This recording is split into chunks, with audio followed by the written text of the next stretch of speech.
Israel और Iran के बीच लगातार जंग का दायरा बढ़ता जा रहा है और इस बीच जो बड़ी खबर आ रही है, बल्कि ईरान के लिए बहुत अच्छी खबर, ईरान को एक बड़ा सपोर्ट मिलता हुआ इस जंग में दिख रहा है। क्योंकि इस बीच खबर आ रही है कि नॉर्थ कोरिया ने अब ईरान के साथ खड़े होने की बात कही है। नॉर्थ कोरिया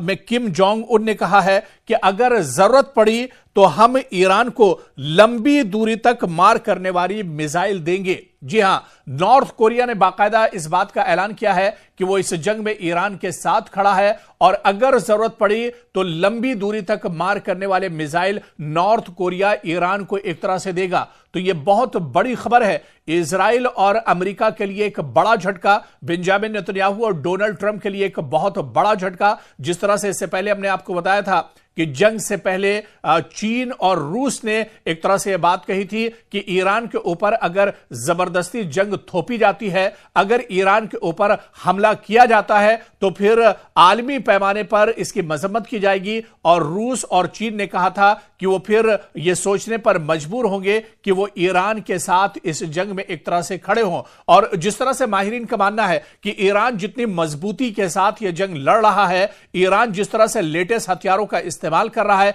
कहीं ना कहीं इसके पीछे चीन और रूस ईरान के साथ एक तरह से खड़े हैं। और इस बीच नॉर्थ कोरिया ने भी बाकायदा यह ऐलान किया है, किम जोंग उन ने बाकायदा यह ऐलान किया है कि अगर जरूरत पड़ी तो हम ईरान को लंबी दूरी तक मार करने वाले मिसाइल ईरान को देंगे। जी हां, लंबी दूरी तक मार करने वाले मिसाइल अगर ईरान के हाथ लग जाते हैं, अगर नॉर्थ कोरिया लंबी दूरी तक मार करने वाले मिसाइल ईरान को दे देता है, तो फिर एक तरह से ईरान के निशाने पर सीधे सीधे इजराइल होगा। इजराइल के वो तमाम शहर होंगे जहां तक ईरान लंबी दूरी तक एक तरह से मार कर सकता है। हालांकि अभी आप देखिए, मौजूदा वक्त में ईरान के पास ऐसे मिसाइल मौजूद हैं जो, या ऐसे ड्रोन भी मौजूद हैं जो तल अबीब और हैफा को एक तरह से निशाना बना सकते हैं। और आप देखिए कि तल अबीब के अंदर कितनी ज्यादा तबाही मची हुई है, क्योंकि ईरान का इजराइल का जो डिफेंस सिस्टम है वो पूरी तरह से फेल हो गया है। इजराइल का जो डिफेंस सिस्टम है वो नाकारा हो चुका है और ईरान की तरफ से जो मिसाइल या ड्रोन मारे जा रहे हैं उन्हें एक तरह से इंटरसेप्ट इजराइल नहीं कर पा रहा है, या इजराइल के जो डिफेंस सिस्टम है वो एक तरह से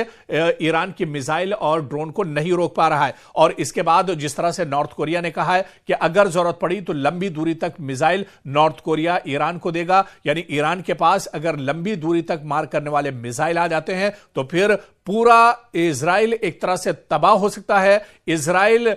में जाहिर सी बात है बहुत ज्यादा तबाही मच सकती है। हालांकि अभी भी जितनी सकत ईरान के पास है, जितनी ताकत ईरान के पास है, ईरान के पास जो भी असलहा और गोला बारूद है, उसके जरिए से ईरान इजराइल पर लगातार हमले कर रहा है। लगातार ईरान के जो मिसाइल और ड्रोन है वो तल अबीब और हैफा में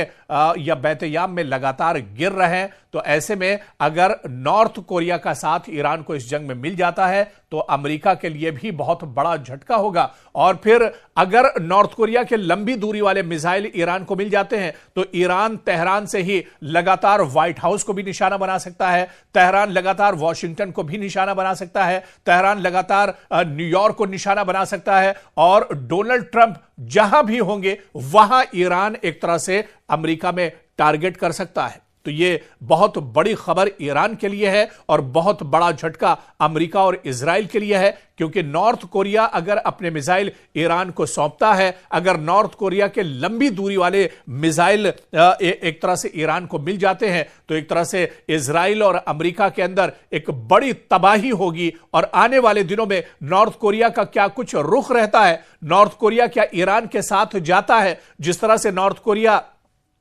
की तरफ से यह बयान आया है, तो क्या अपना असलहा और गोला बारूद भी, अपने लंबी दूरी की जो मिसाइल है वो भी एक तरह से नॉर्थ कोरिया ईरान के हवाले करेगा, ईरान को देगा और इस जंग में नॉर्थ कोरिया ईरान के साथ खड़ा होगा? यह देखना भी आने वाले वक्त में बहुत अहम होगा। ईरान की तरफ से जो मिसाइल या ड्रोन मारे जा रहे हैं उन्हें एक तरह से इंटरसेप्ट इजराइल नहीं कर पा रहा है, या इजराइल के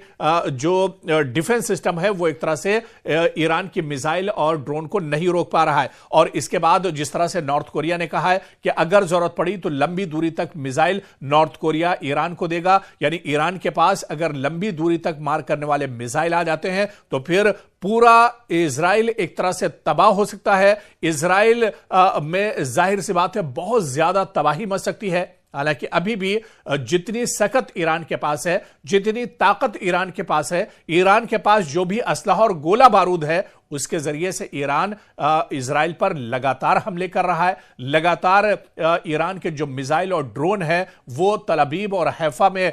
या बैतयाम में लगातार गिर रहे हैं। तो ऐसे में अगर नॉर्थ कोरिया का साथ ईरान को इस जंग में मिल जाता है तो अमेरिका के लिए भी बहुत बड़ा झटका होगा। और फिर अगर नॉर्थ कोरिया के लंबी दूरी वाले मिसाइल ईरान को मिल जाते हैं तो ईरान तेहरान से ही लगातार व्हाइट हाउस को भी निशाना बना सकता है, तेहरान लगातार वॉशिंगटन को भी निशाना बना सकता है, तेहरान लगातार न्यूयॉर्क को निशाना बना सकता है, और डोनाल्ड ट्रंप जहां भी होंगे वहां ईरान एक तरह से अमेरिका में टारगेट कर सकता है। तो यह बहुत बड़ी खबर ईरान के लिए है और बहुत बड़ा झटका अमेरिका और इजराइल के लिए है, क्योंकि नॉर्थ कोरिया अगर अपने मिसाइल ईरान को सौंपता है, अगर नॉर्थ कोरिया के लंबी दूरी वाले मिसाइल एक तरह से ईरान को मिल जाते हैं तो एक तरह से इजराइल और अमेरिका के अंदर एक बड़ी तबाही होगी। और आने वाले दिनों में नॉर्थ कोरिया का क्या कुछ रुख रहता है, नॉर्थ कोरिया क्या ईरान के साथ जाता है, जिस तरह से नॉर्थ कोरिया